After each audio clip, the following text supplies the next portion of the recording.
Welcome, everyone, and thank you for joining us today for Alliance of Women Directors Presents Conversations with Oscar-Qualifying Women Directors, featuring Elaine de Valle, Director of Brownsville Bred, Asha Chai-Chang, Director of Marque, and Rippin Sindher, Director of Flight 182. I'm Kylie Eaton, Interim Executive Director of AWD, a nonprofit that advocates for the advancement of women and gender-expansive directors in film, TV, and new media. We're thrilled today to spotlight these members' extraordinary work that has qualified for the 2026 Academy Awards. We're happy to be joined today by moderator Marque Peikert, the founder of Meet Me at Crafty, a Substack that highlights the crafts across film and TV. Marque interviews people from every project type and every department to speak in depth about every person who contributes to the ultimate success of the project. We're going to start off by showing the trailers for each of these projects, and then I'll turn it over to Marque.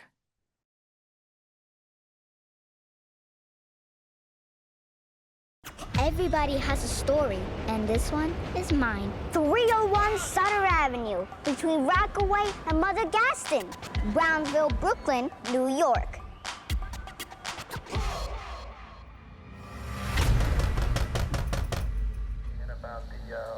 Your father here? Don't talk to my daughter. Oh, Come on. this song. I'm Ela from up above and I'm from the bill. Got my titi by my side and she's acting chill. Okay. Oh. Hey, Elaine. Manny's daughter? I've been keeping my eye on you. He moved to Puerto Rico right after he got out of jail. Do you know what the hell could happen to you out there? I'm not the reason we live here. I didn't have to be born here. Well, you don't have to worry about being here no more, because I'm sending you to Puerto Rico with your father for the rest of the summer. I'm not going there. Oh, you don't have a choice. It's just a bunch of hicks in Puerto Rico. I can hardly understand them. Hola.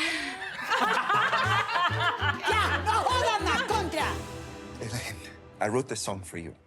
Excited that maybe we might start over? Elaine, there's a lot that we need to explain to you. I'm looking for a dude named Goshi. You know where he at? You can't make good decisions if you don't have all the facts. Work's still here. If you're looking. Some choices, Elaine, you can't come back from. Some choices you cannot undo. I've been looking out my window all my life and feeling the wonder of all the other places I could be. We don't get to choose our family. If you want to spend the rest of your life stuck here, you're gonna have to do it by yourself. You can learn from my mistakes or repeat them. Elaine! I am Brownsville Bred.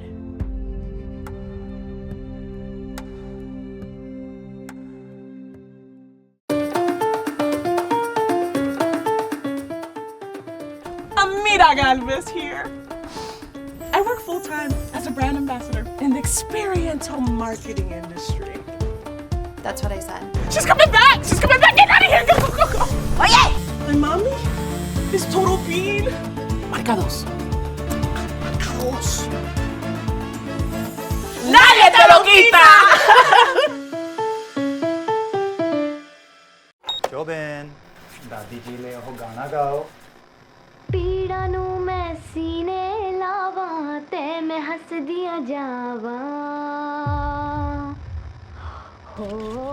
Tensions rising around the world after authorities confirm former Prime India ਵਿੱਚ ਤਾਂ ਨਾ ਦਿਨੋਂ ਦਿਨ ਹਾਲਤ ਖਰਾਬ ਹੋ ਰਹੀ ਹੈ the military operation on the whole. ਤੇ ਤੁਸੀਂ ਫਿਰ ਵੀ ਜਾਣਾ ਚਾਹੁੰਦੇ ਆ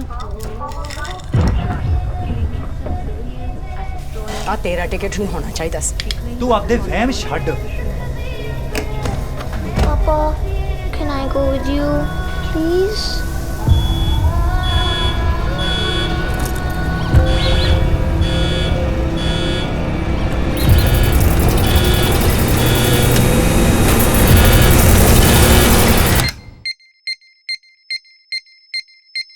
तू झूम झूम झूम झूम.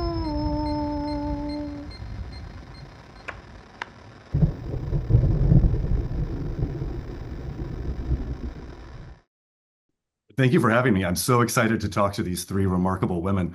I'm just going to get into it because I am too excited and I have too many questions for you. I'm obsessed with the three of you. You did not make it easy on yourselves with these projects. Two of them are period pieces. One of them is just a really beautiful, moving story about identity and where one fits in the world. Was there ever, and they're all so personal as well. These are all really personal stories that you're telling. And I'm curious, and Elaine, we'll just start with you because you have such a history with Brownsville Bred. Was there ever a question of working on something less personal? Did it ever seem too daunting to tackle something that was this close to you?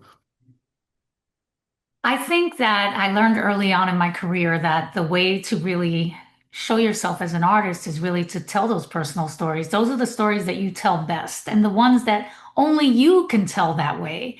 And so I think every artist really is taught that is taught that and really takes that lesson early on. Really, it's a journey to self-discovery and knowing who you are as an artist. So for me, that was the story that I've been telling. I told it as a one-woman play. I later adopted it as a novel. It was then a short film, and now it's a full-length feature. And I'm quite honored to continue to tell this story that represents such a community that is so rarely seen on screen. The Latina community, a Latina protagonist living in an urban American environment. And Rippin, I mean, this is an extremely personal story for you as well. Flight 182. I mean, it's part of your family's history. Was that when did it come to you to make this your short film? Yeah, I mean, it's something that I had really grown up knowing, and yet it was something that really wasn't talked about. Like beyond my personal connection to it, it always shocked me that that was the biggest attack before 9/11. And a lot of people like haven't really even heard about this. And I think that, my family included, there was a lot of silencing that was happening because there's fear around what this attack was, like geopolitics. I could really get into the weeds of all of that. But when I actually found the courage, I had lived with it, for so long. I found the courage. I was speaking with my relatives and talking about shared grief.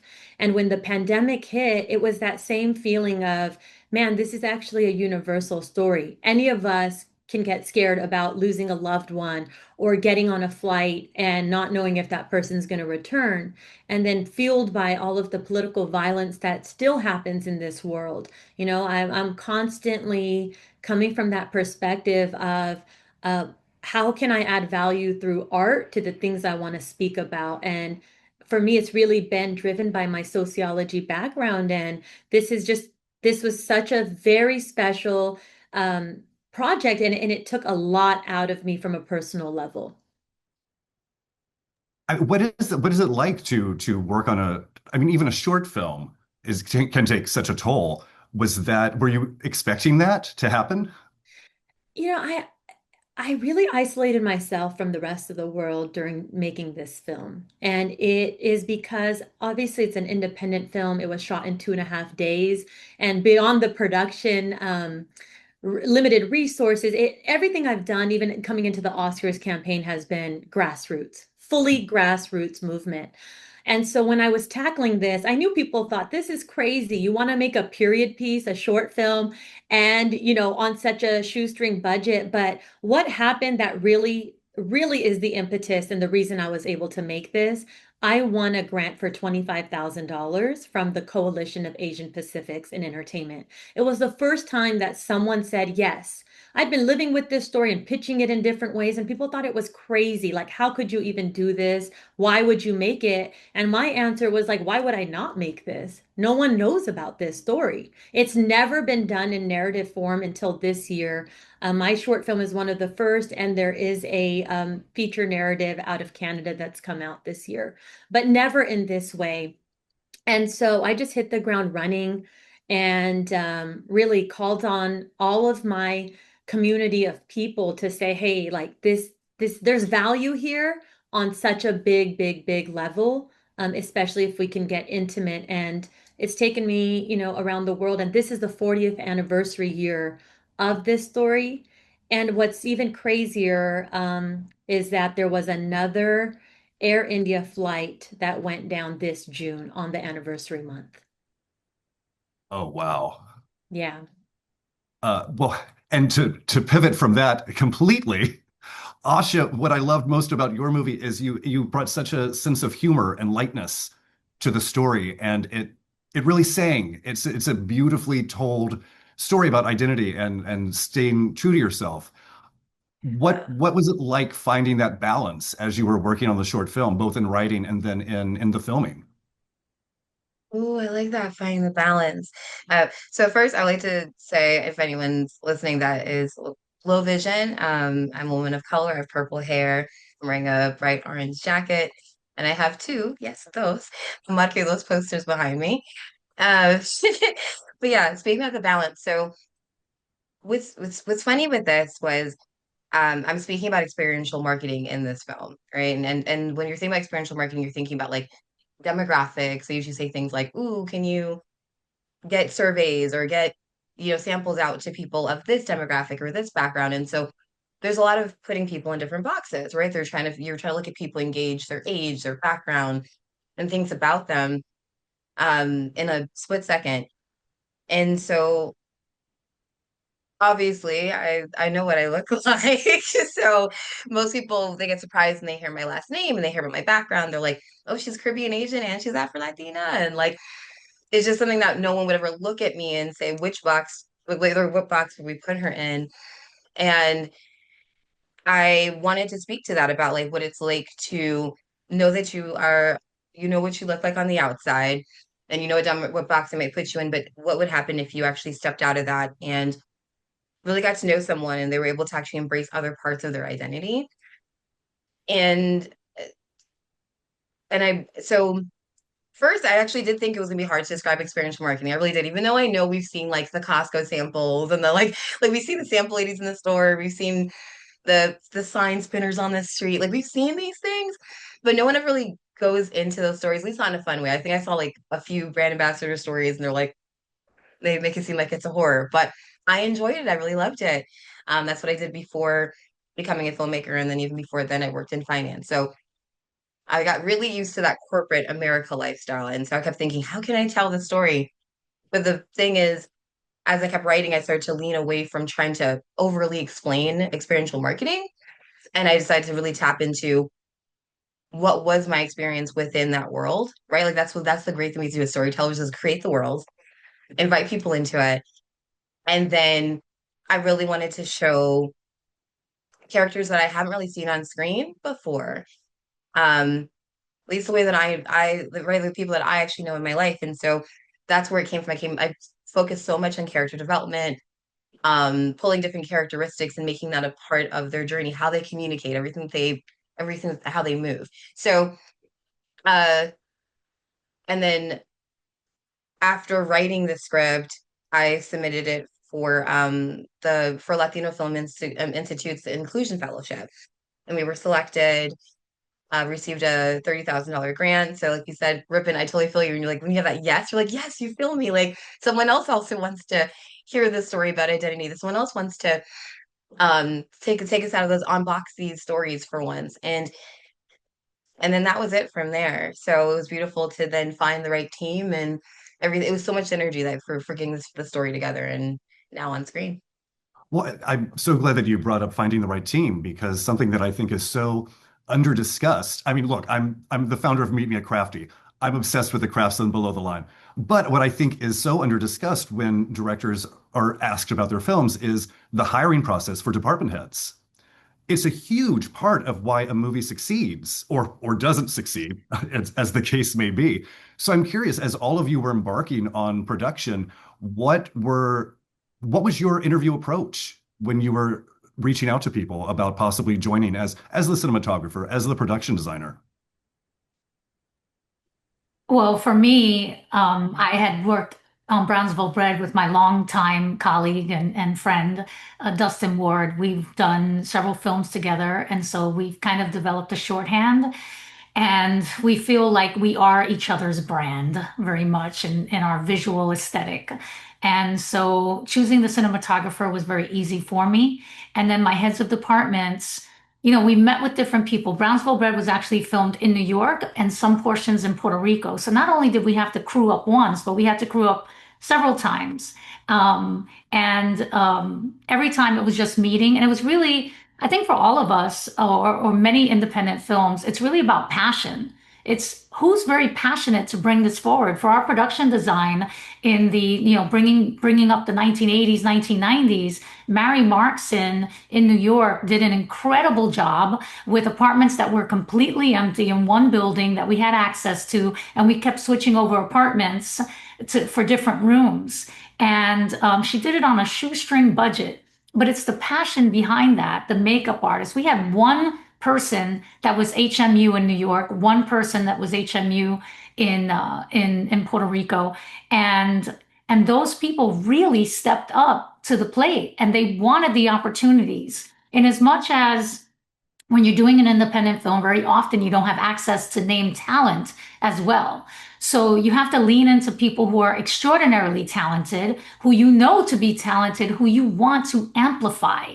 And that's how I felt very much about casting my actors, was like casting my under the line people too, my below the line people, everybody. Even for me, I began my career as an actor. I even did background work a lot. It helped me make my insurance while I was raising my daughter.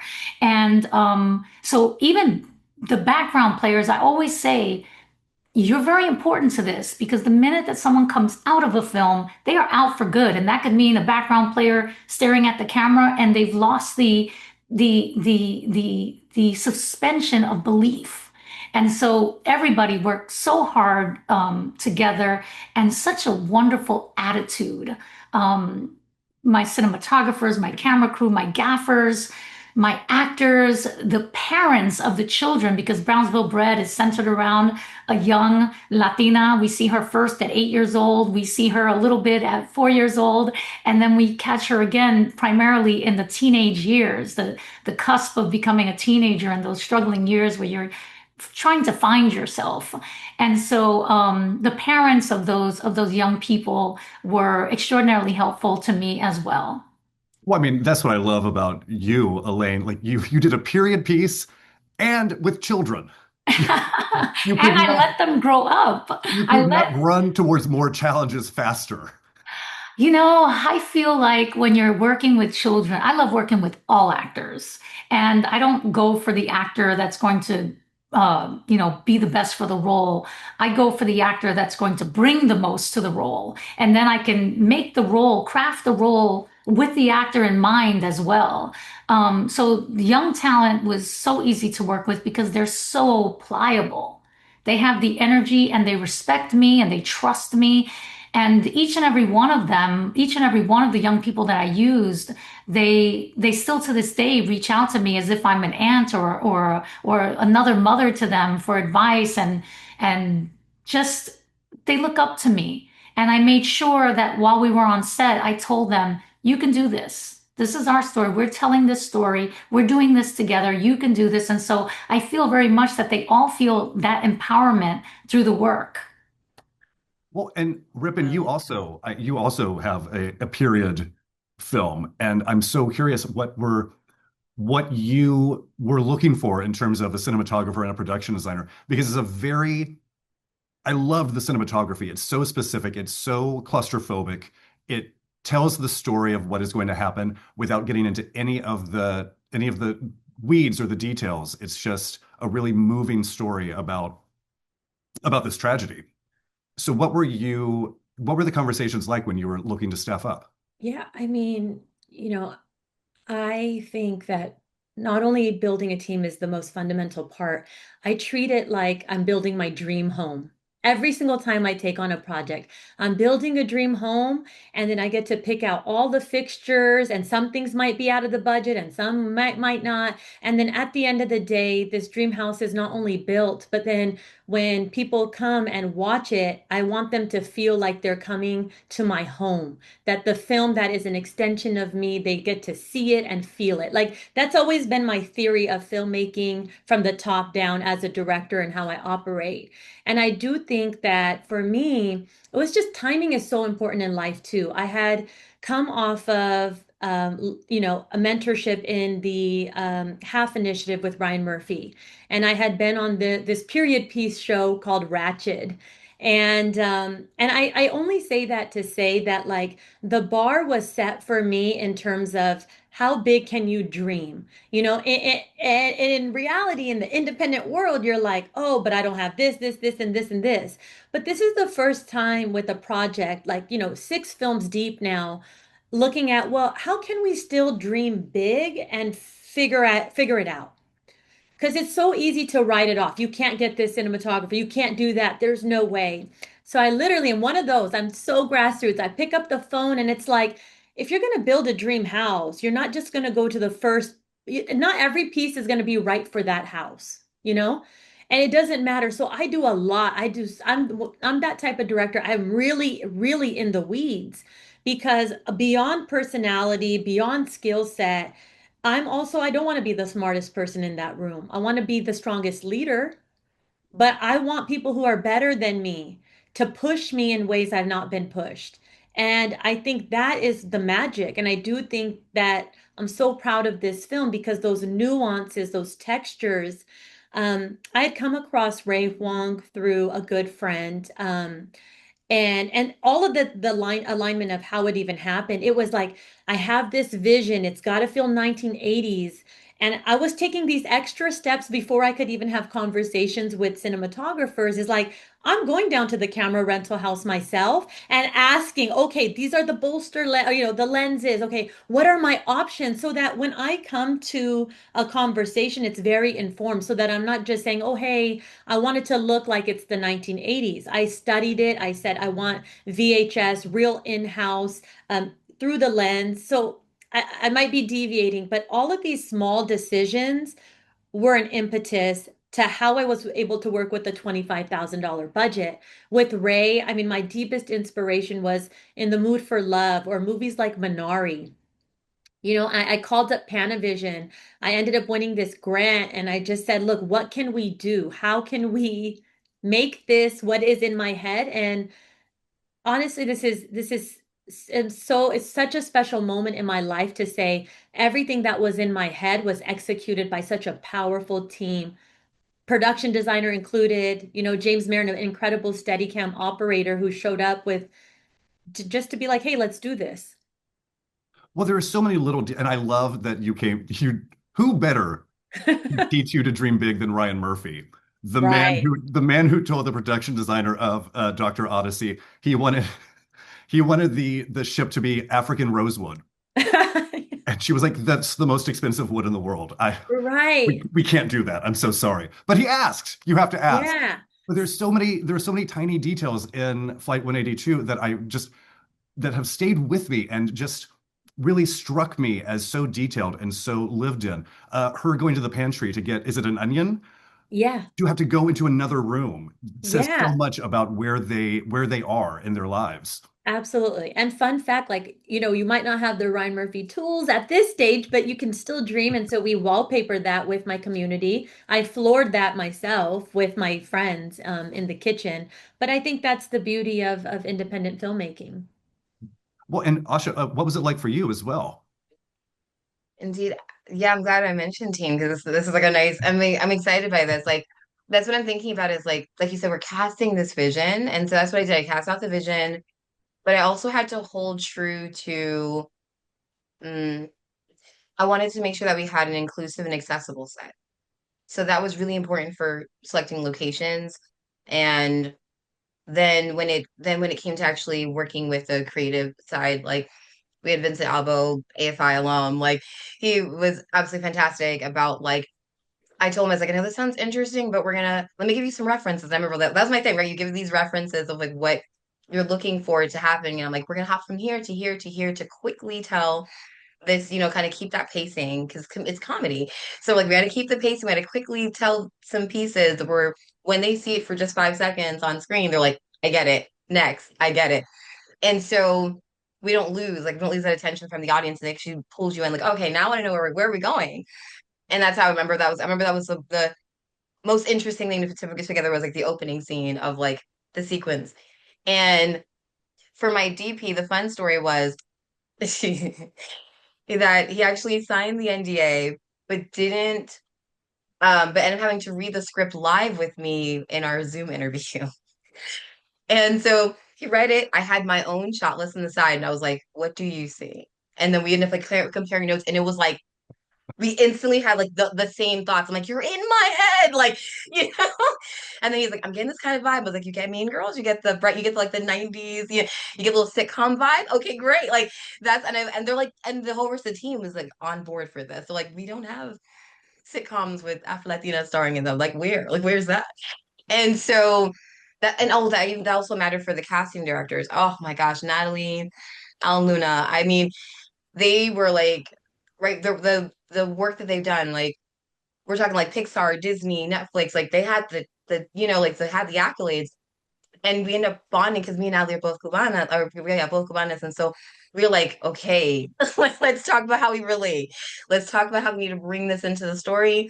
And she's like, I'm in, right? So like sometimes it's just like you said, you connect on a personal level, but you also have someone that wants to champion the same story or similar, the story with you. And so that's what I was looking for was like, who wants to champion these stories? Who understands that there is, to me, I felt like there was this not really a pressure, but more of a responsibility, right? Because I'm also disabled. And so I was thinking about how we had authentic representation within the film. So there was mobility aids that the actual like the actors use, and they're like, oh, should I put this to the side? And I was like, no, like it's actually we want to receive you all as who you are, all of who you are here. Some of our set dressers and people who worked in the art department actually are wheelchair users, and like I know like you might see them as BTS, but it was great because I felt like I was creating jobs for people um that a lot of that oftentimes, at least in Hollywood, seems to kind of be ousted and left out. Like you said, like we are talking about me, the crowd. Like so my brain just kept thinking about like the responsibilities to my different communities, as well as the responsibility of like telling the story and making sure that I have that the vision was casted well within the team, but they really wanted to champion it with me. Like that was the main thing. And that was how we were able to all find each other and then work together. And it was definitely more of a how can we do and less of like like we're like, oh, how can we? Like what can we do? How can we? And like you Well, said, definitely asking. I I swear you are like my assistant on this Zoom because you keep just setting me up for my next question so perfectly. We have to do this Yes. forever. Like, just please, let's Okay, yeah, just I'll do be all here. the interviews together from now on. I would love to. I mean, I have two questions, but this one is just really personal for me because as a people pleaser who has difficulty saying, no, this is a stupid idea. We're not doing that. We're doing my better idea in a nice way. I'm curious how all three of you kind of, not necessarily in this project, but throughout your career, how do you handle pushback from people on your team? Like, what is your method for handling that? For me, I don't consider anything pushback as much as collaboration. And I want to hear their ideas. I want to hear what makes it better. I'm always going to come prepared as a director. I always come with reference photos and screen lifts from other films and I'll make my own storyboards as well. But I want to hear what my cinematographer is excited to do next. And I want my team to kind of blow me away. And that's what I always say. I say, just blow me away because in independent film, we do not have the time for this. We just don't have the time or the money to do the and all the details exactly. But the little things like so often people will come out of my film or when I'm in the audience and I hear the audience react to Abuelita's plastic grapes on the table. It's such a moment for them and it brings them back. And you don't need a lot of budget to create these little memories, to see a boombox and to see the trains go by and these things that really just tap into the audience's memories and lets them feel the film in a way that brings it to their personal experience as well. Well, and I'm just so curious about to have this conversation because all of these stories are so personal to all of you, and Mhm. let me rephrase it slightly. I have Okay. a tendency to be monstrously glib, which is always gotten me into trouble.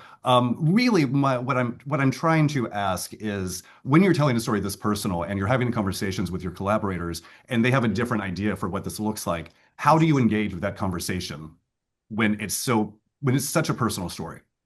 Well, I had the gift of being able to always say, well, this is my truth, and so this is the way that it's going to be, and this is how it was, especially with the actors as well. I never had the actors saying to me, well, this is how I feel. It was more of the questions that they were asking me in order to get out what it was. And then when we didn't have time, all that time, I would just say, well, this is how she was feeling at that time. And I was talking about myself. So they always knew that I was on point. And, I'm not going to say that was all, peaches and cream.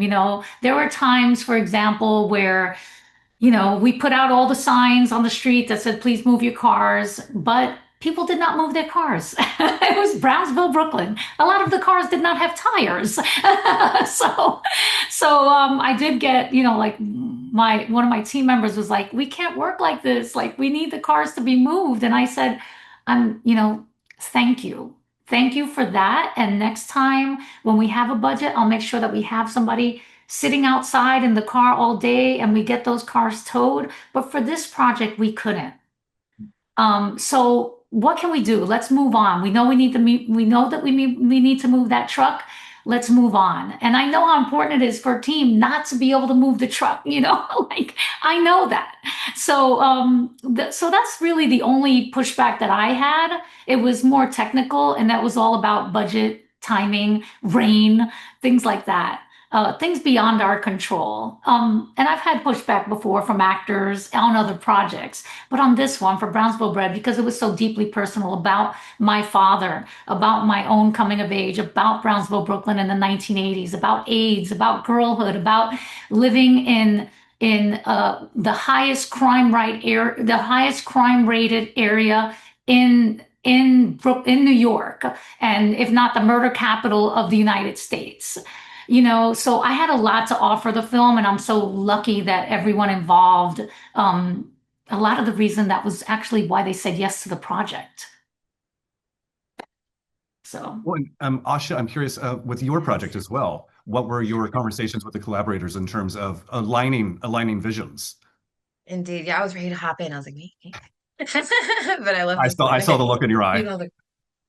So for me, from Marque, we had a lot of notes actually for like so after you submit the film, once you're in the actual fellowship, you work with Netflix and other executives to like flesh out the story. And when you're talking to people who are not from the same background or not from, right, like you have different backgrounds that you're working with, I remember they're like, I don't get this joke. And I had to be like, oh, this one is for the culture. This one is for the audience to really, and just like choosing to be, but listening, being like, okay, I don't want to lose you. So how can I still keep you engaged? But like you were just talking about the grapes on the table, like, yes, there's those moments within the film where people are able to look and say, oh yeah, okay, I can, that's me, or I relate to that. The plastic on the dining room table, or just how colorful the space is. People are like, yep. Actually, funny story. Working with my production designer, he's like, I'm looking for a table like this. I'm looking for vases like this. And I was like, so you basically want my place? Like, no, I'm actually not joking. Most of the stuff in the film like came from home, quite literally. I was like, here you go. I mean, it saves money, but it's also like pretty hilarious. You think about it, and someone's like, I was looking up and researching. This will be what the space look like. And I was like, you mean here? You want the rug? You want, right? Anyway, but okay, but back to working with studios and back to the idea of hearing no, right? Especially as directors. Okay. We don't like that word. But it happens. And I remember receiving notes on like the cut, for example, and they're like, oh, we don't need as much of this element. And can you bring more of this? This was so much fun. I was like, but for you to enjoy that moment that was so fun, you kind of needed that family element, or you need this discussion, or you needed certain things. And so I just kept, and then, or there's sometimes they said to me no, and I said, actually, it does look better. Thank you. Right? Like sometimes the no helped and actually helped to keep the story. And they would tell me why. They're like, we just want to keep the pacing going. I was like, all right, let's see it. You're right. Thank you. Because I kept looking at my collaborators as they're trying to set me up for success. That's how I kept viewing it. I kept viewing it as like, even if it does, like how you have like a hater in your high school, like, and they'll say something like, "Well, you have a booger in your nose," but you need to know, you need someone to tell you what's actually not working or not making you look your best. And so that's how I kept thinking to myself, I'm like, if they're mentioning it, you have to look outside yourself because that's what's going to happen when you actually put the movie out there and you're hearing another perspective, take it in, and then decide whether it's, as the joke they say, the hill you're going to die on, or is this where you realize actually you're right and take those notes in. That's how much the Marque that we see now was definitely a lot of people collaborating and sharing with me there. Like, and I welcomed it, like you said, Elaine, like I welcomed that feedback because it made it so much better. But Um, it's so yeah, important to filter that feedback through your vision and just take what works for yes, you and discard the rest. exactly. And that's what I kept saying every time with my if I would look at the overall vision, I'm just like, okay, this actually does help with the vision of how I feel as the story should move. And then other times like, oh yeah, actually I don't need that. There actually is like the couple scenes that got cut out. And so when we saw I was like, yeah, you're right. It didn't even need it. Like this is great. It still flows. And then also with the team, right? So there's sometimes where we would receive, well, yeah, like my team is maybe just a little slow mad that I didn't use a certain location. Okay. We didn't have the budget for it. They're like, but it was perfect. And so I remember like for a while they're like pouting, like, I'm like, you guys, like we're saving money, we're going to make it work here. Like, and I remember like going late to the studio and like painting myself and putting in the work. And then that's when I earned a lot of the respect. You're like, okay, she's willing to put in the work. If she's willing to put in the work as a director, like let's just help her. Like let's just help them where we can. So that's all I really want to say about that is like do like you said, what's the term? They say like you chew the bones and you take the meat to and you throw out the bones. Like kind of like there's like that reference to like when you hear it's all this information at once, you just think of what really is staying true to your vision and then put the other parts to the side and appreciate them for sharing. Yeah. Well, and Rippin, you were out there flooring the set yourself. I mean, did that help in terms of kind of having these conversations about how everyone else saw your personal story and kind of finding a happy medium between what they were bringing to the table, but what has been living in your head? Yeah, I feel like for me, the prep period is such a big part of the decision making in a lot of ways. And for me personally, I'm so transparent. I basically like make a blueprint of this entire film, like visual decks. I'm a very visual person. So I'll have these one-on-ones. It's almost like, okay, for the sake of this, because I am a huge basketball fan, I'll use a basketball reference and I'll like have my point guard and I'll have my guards and I want to make sure that everybody has one-on-one time with me to know everything that's in my head and what the story is about. I will take those extra steps so everybody knows this is what it is because under pressure, that's when you start to get a lot of this pushback or you can easily veer off of what it is you want to accomplish. So that really gives me an upper hand in knowing like, okay, what is important and why. And that level of homework, like I remember with my producer too, Martin, having so much time and he was like, Rippin, this is crazy to do this in 2.5 days with $25,000. I do come from a producing background too, but we were tag teaming. And then I had my first AD was like, this schedule is crazy. But I was like, if we want to pay as equitably as possible, given all of this and offset the things we don't have, let's see if we can make this happen. Um, but I think in dire moments of decision making, I really hold true to like what is this about? At the end of the day, if I and there was some pushback in some circumstances where it was like, look, I have half a day to shoot all these airplane sequences that we want. Half a day. And they were like, okay, and a company moved to a different part of back in my hometown. And so that constant, like you're constantly making problem solving decisions. But when you've surrounded your team and given them the blueprint, you can also see, well, why are they pushing back? Or what did they think are the sort of, practical limitations? I mean, I've never directed a film, but when I was managing staff, one of my biggest pet peeves would be if something happened, if something went awry, and they said, "Oh, well, I'm so sorry, I did that, but I didn't want to bother you by asking you if I should or not." And I was like, "That's what I'm here for. Just ask me." Yes. Yeah. So, Mark, you have directed, you've managed people, you're doing all the things. I literally feel like that's more than half of the battle and the challenge because you're a leader, you're the director, you're the therapist, you're the True. glue, you're Yes. the everything, and sometimes and I will say, there were unpresented, like there were some things that I just couldn't have accounted for, weather changes and this and that. Like, how do you keep making people happy and enthusiastic about this thing that you love? And in this Craft circumstance, services. yes, it's always the little things. I'm so glad you said that, Elaine, because for whatever it's worth, I feel like something that I still do with my crews is after they've given so much of themselves to making, a film, the last meal that I serve is hand served from my hands, is like a Indian meal, a dish that I make, and I make sure that they know you've cared for me throughout this entire process. Let me care for you and say thank you. And that's just, we're all in a situation of making films that we love and we care about, that we want to get in the world. And it's not easy. It's very, very, very hard. And especially to like build and rally a team, but I've been grateful. One is it's even more daunting for directors like the three of you because you are telling really intimate personal stories that have deep meaning to you. And so to be able to rally troops to execute that vision and to maintain your own enthusiasm as the weather changes, as there's petulance among the crew about a location or cars. I mean, it must be so thrilling to be like executing this vision that has lived in your head, but also a little bit of a daily reminder that like I wanted this. I'm so grateful I wanted this and it's happening and I'm grateful, but also I want a nap. Actually, when I would drive into set every day, I would say, enjoy every moment. Because it's so rare that directors actually get a chance to be on set directing, right? A lot of our work is in prep. So, and in post. So every day I say that to myself, enjoy every moment. And I really do. I've learned that you have to enjoy every moment. There's no complaining. It's such a gift to be able to make a film, to direct a film, to put your vision on screen and for everybody to be following your lead.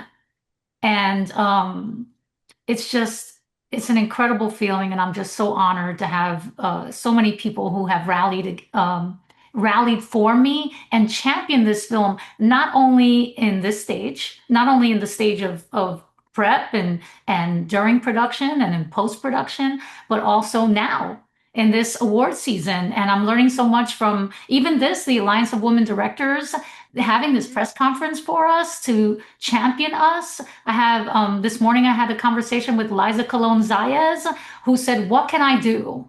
And that is so exciting to me. I had a call from Luis Guzman who said, "Hey, Nena, you're doing your thing. I'm so excited for you." Authors and Oscar people who have been nominated have come to my movie, and all of that, the community rallies and champions, and all of it is very important. One is as important as the next one. And now, now you're setting me up for my next question. God, I love the three of you. You're just making my job so easy. I did want to add something to what Elaine is saying, but maybe you're going to cover it. So no, please go. No, I wanted to echo what Elaine is saying, because I think the one thing is that so many people have informed opinions when you're doing something that's personal. Sometimes they think it can't live in the world. They'll say no. Like, I just want to share a personal example to inspire anybody for what it's worth. Like, this film with making Flight 182 seemed like why or how was I going to pull it off? And just 2 days ago, Ridley Scott came on as officially as an executive producer, and along the journey, Archie Punjabi as well. And I share those names only to say that I never imagined in my wildest dreams that Ridley Scott would see the value of this film, watch it, and say, this deserves to be out in the world in this way. A revered filmmaker. And it's a testament to being in the grassroots and being like, no, steering ahead in the darkest of times when other people may not get it until it starts to build the momentum. But it's just, I think that's something that we all share, right, Asha and Elaine? Like, we're all in this with things that we Absolutely. I love. mean, you ladies had mentioned earlier that you were given grants, and I too was a recipient. Warner Media 150 Foundation, that was then headed by Axel Caballero, who now is part of the Latino Film Institute and the LALIF, the Los Angeles Latino International Film Festival. He has championed this film. Edward James Olmos, after he saw the screening, he said, "You're going to win an Oscar. This is going to win Oscars." And I said, "Please, I mean, I had never even thought about it, but when you have champions like that telling you, when Liza Colon Zaya says, this needs to be seen, these performances need to be seen, these are the future green lighters for our community. And to me, it's not just about Brownsville Bred anymore. It's not just about this story. It's about all of these people that were involved in it and in making it so great, and for them to be seen for that as well. I think for me, that's the ultimate gift that I have as a director, is to present these performances, this original song by Edwin Vasquez, to rally, to be able to give my community something to rally to to elevate, and they are stepping up in every single way. I yes, I mean, on a much smaller scale, I'm experiencing a little bit of what you're talking about, leaving a full-time job to launch Meet Me at Crafty with no funding or financing. But as all three of you are saying, it is so telling that as hard as it is and as stressful as it can be, it's so you just keep going. You keep going because there's nothing else you can do. I think also what we learn. What we learn from when things go wrong, at least for me, when things went wrong, when the rain made me have to not film the scene there, now I had to rethink it overnight. How are these guys going to meet this girls? Oh, okay, I have to film the church scene. They're going to meet them at church.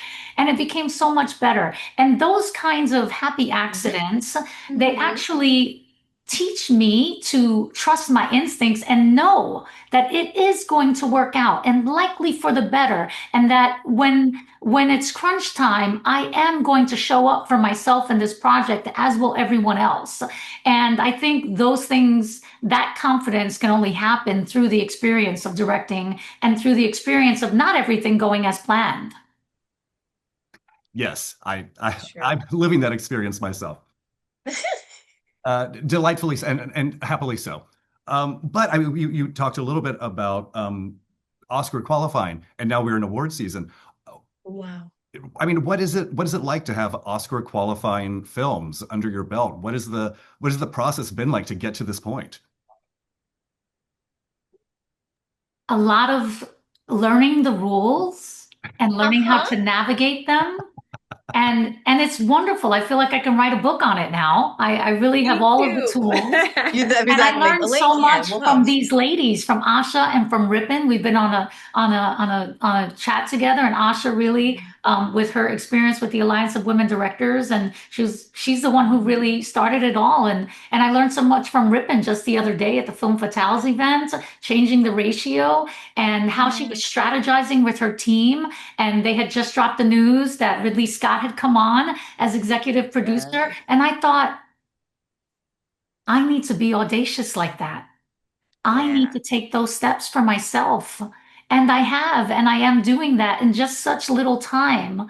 And I think, I'm a very fast learner because I've always had to be, but I'm learning from the best here and these wonderful ladies. Well, and Rippin, when you're strategizing with your team, what does that entail? I'm picturing like a war room with giant murder boards and connecting everything with your screen. I wish it was a war room. First of all, I just want to echo and hold space in what Elaine is saying too, and with Asha, Elaine, and Kylie, and AWD. It's just, I think support, people can never talk about it enough. What does support look like? What does exchanged information look like? I mean, in my heart of hearts, it's wild to say, but when I made this film, I had this dream. I had this dream like, this is is deserving of being in the world in this way as a form of memory justice. I feel like it's bigger than me. Ever since I wrote it, I was like, this film is bigger than me. I could feel it because it would find alignment in the right moment. And sometimes there's dangling carrots that come on your path that are shiny, and you're like, oh, hey, do I go this way or not? But again, it's like, what did I set out to make? And also, with this idea of representation, this film, beyond being so universal, is also an opportunity to uplift community, to be seen. I have the main cast, five South Asians. You know, the lead actress is a queer non-binary, and to be able to offer opportunities in that way, I've just known that this film is all about, you know, getting the noise out there, because it's very easy when you're in the trenches and doing this and have this big vision, because early on people think you're crazy. They do. They think you're crazy. Yeah, that's not going to happen. Oh yeah. And I do think early, like, you know, when I started going out into the festival circuits, I have a folder of rejections, almost these moments of like people calling, wanting that relationship and saying, you know, we see you, you've done the Shondaland, the Ryan Murphy, the like studio programs, you're phenomenal, comma, but you know, we can't do this. But then on the other side of that, there are allies, there are people who see you. There are people who see you. You know, I think right after I made this film, Bethany Rooney was a woman who called me up and said, you know, I've known you for 10 years. I've been watching you. You're ready to be pulled up and come shadow me directly on Criminal Minds Evolution and learn the game on a whole other level.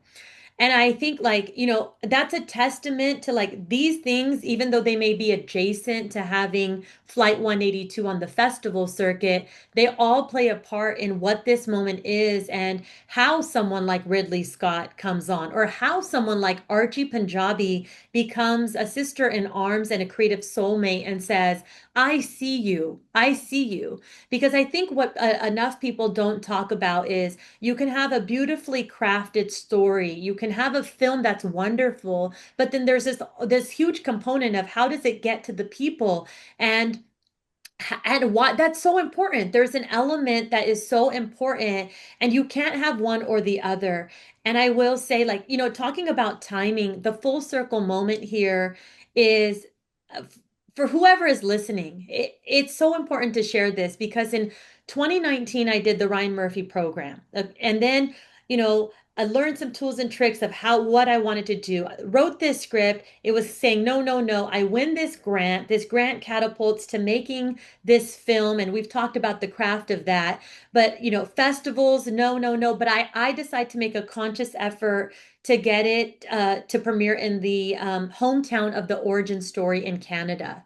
I thought, to me, this is the most important thing. This is the festival. I want it to be at ISAF, International South Asian Film Festival.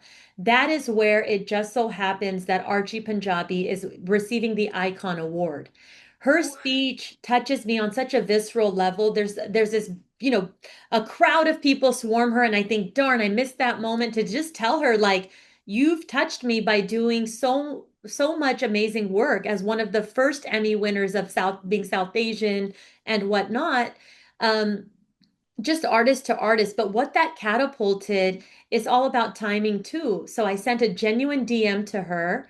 And the next thing I know, she's watching my film and says to me, and I have this email, like, you know, posted right here as a source of inspiration, but she says, this, you know, film deserves to be told. I mean, the story deserves to be told. I want to help you however I can.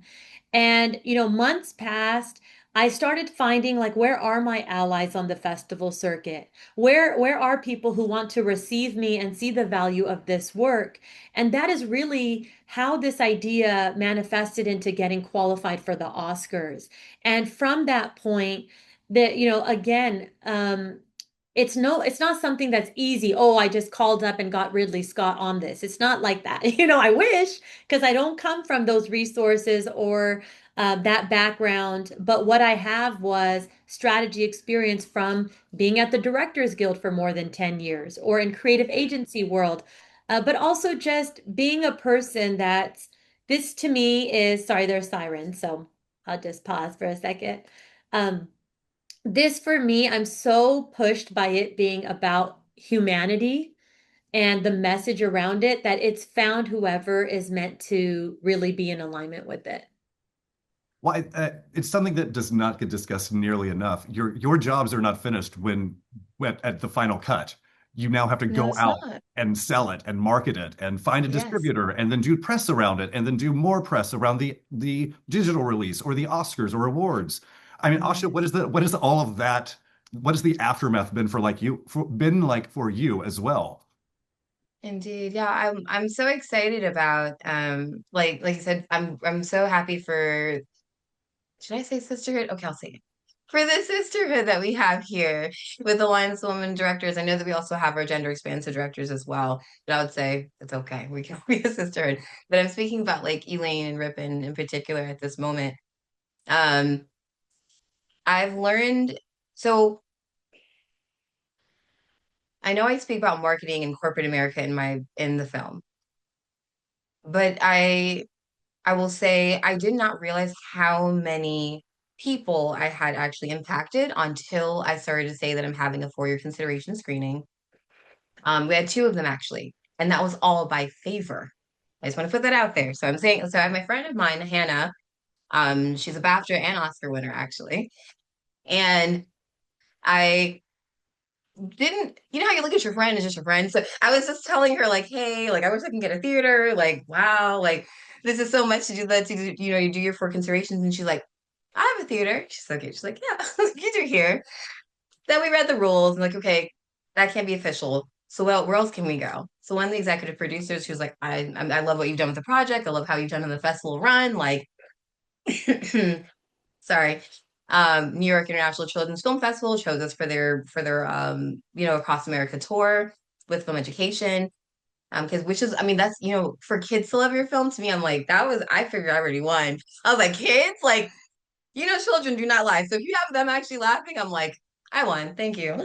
Um, but yeah, so for that festival, then yeah, you're an audience favorite. So we'd love to tour with, you know, tour with your film across the country. I'm like, yeah. Um, so bring it back in. So the executive producer was like, I've seen how well you've already done with the film so far. Let's just call back in the same location that we had your premiere party. Because I did a premiere party as a thank you to my cast and crew members, really. I was like, we premiering here at Oscar Qualifying Film Festival, you guys. Like, we did it. And so we just partied. It's a good time to celebrate that as our premiere. Went back to the same location and they ended up hosting, because it's a commercial venue, hosting our four-year consideration screening on Wednesday. And I'm so grateful that it was so beautiful to see like my casting crew members come out. And then people, this is a cool story. It's like people that I met at other film festivals who knew someone in LA who then told them to come to the screening. Or because when I'm not directing, I'm also an accessibility coordinator and disability advocate. So then like I reach out to people in my, you know, in my community and just like, hey, we're having some of our deaf and hard of hearing talent coming to the FYC screening. Yes, it's captioned, but it would be really great if they can actually fully participate in the event. And they're like, we will donate our ASL interpreters to come just support. I was like, look, I was like, don't make me cry. Like I remember just like feeling when I heard that news, like, you know what I'm saying? Like it feels really good when you're like, you know that you're always giving out to your community, but they're giving back, and it's like this nice cycle that you're creating. That's really like it's, you know, that you made genuine connections. That's what I always wanted, was to genuinely connect. And so to know that we got there, it's beautiful. So that's what I've been experiencing so far. And apparently people say I'm a marketing genius, and I'm like, am I? I have to add to that the groups with Asha saying about the groups that come and Rippin saying about the community and grounding it in. You know, Yes. we had theatrical run. We were 5 weeks held over in New York. They could have knocked me over with a feather.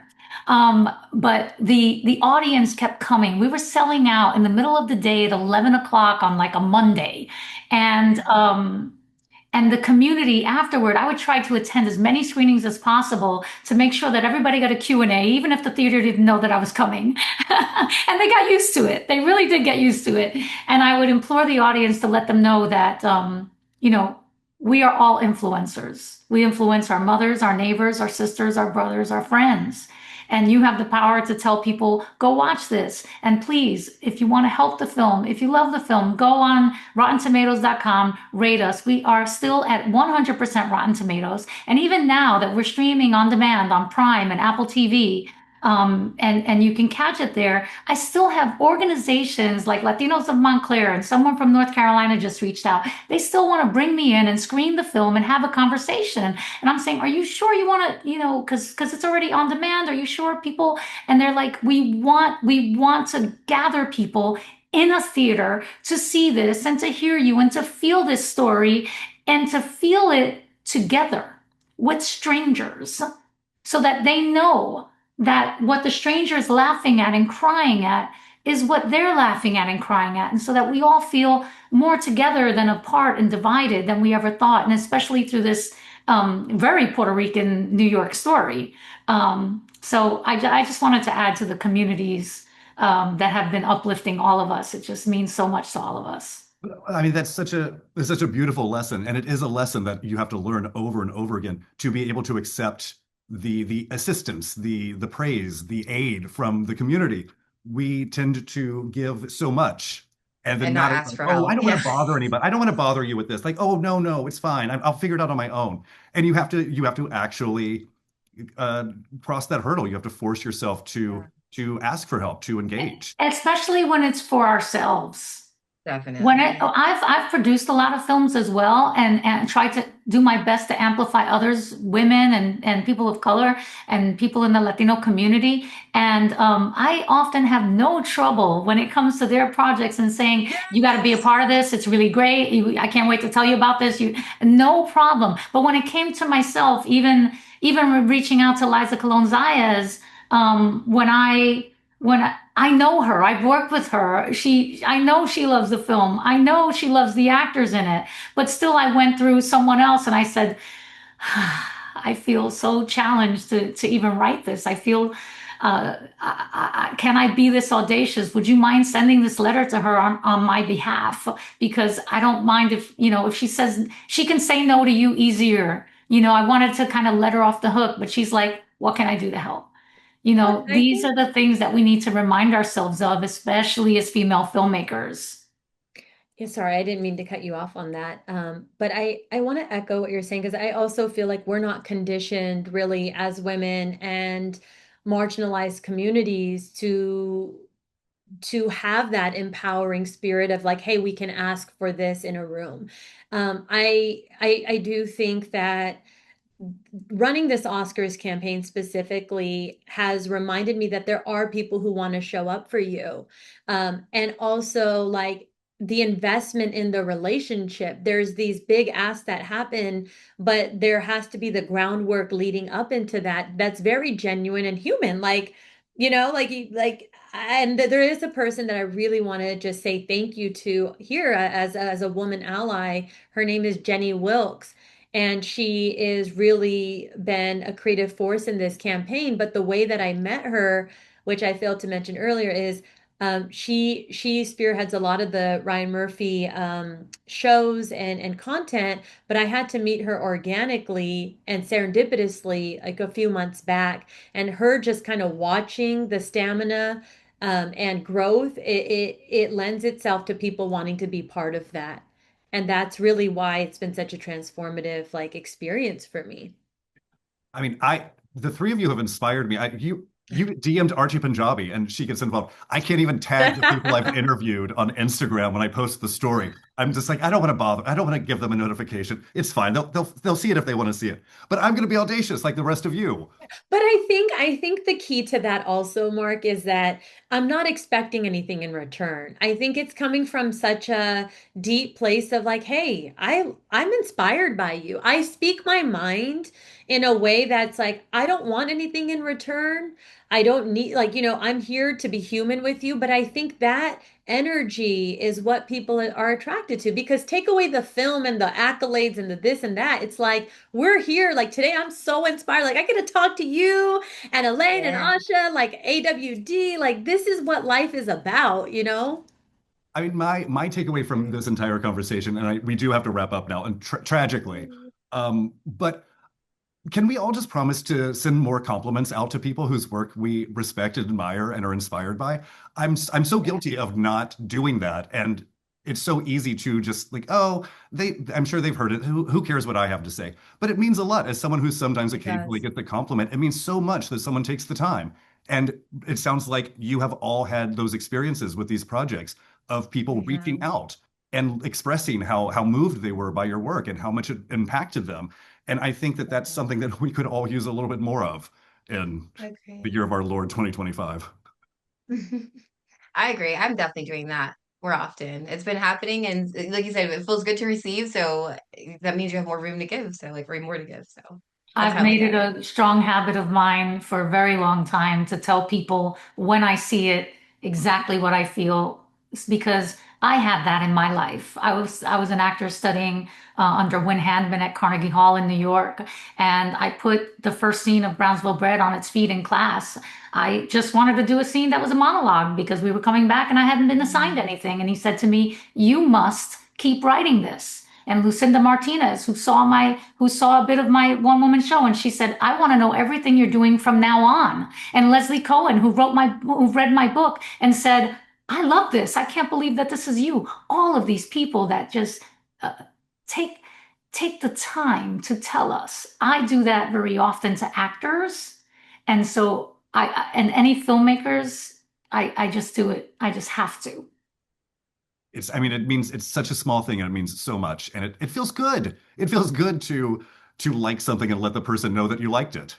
Yeah, and the last thing I'll add to that is, when we're put into these races, let's say for the Oscars or whatnot, like I never look at it as, oh, we're all in this category and one winner or whatnot. Like, I think what's so beautiful about the opportunity, especially with AWD and what we're doing, is that, like, Asha and I are in the same category. I'm rooting for both of us. Like, Heck Elaine's in a yes. different category. I'm rooting for you. Like, I think a win for one is truly a win for all in For so all of many us. ways. And I Yeah. think this is truly a win to be in solidarity and say, like, look, there's all of these incredible projects doing and people doing incredible things and an organization who's supporting you. Like, does life really get any better than that? Truly. I, I love that. you've all That's done my perfect. job better than I ever could. That was a perfect way to end, Rippin. Thank you so much for joining. And I'm glad that life doesn't get any better than this because it's pretty damn good. Getting to talk to the three of you about these incredible projects. And congratulations on all of them and on qualifying for an Oscar. It's huge and it's so deserved. Thank you so much, Mark. Yeah, thank you so much, Mark. Thank Thanks, Thank you, AWD. AWD. Thank you, Mark, and thank you to all the panelists. If you'd like more information on how to support these filmmakers and other women and gender expansive directors, please visit us at allianceofwomendirectors.org and on social media at AWD_directors.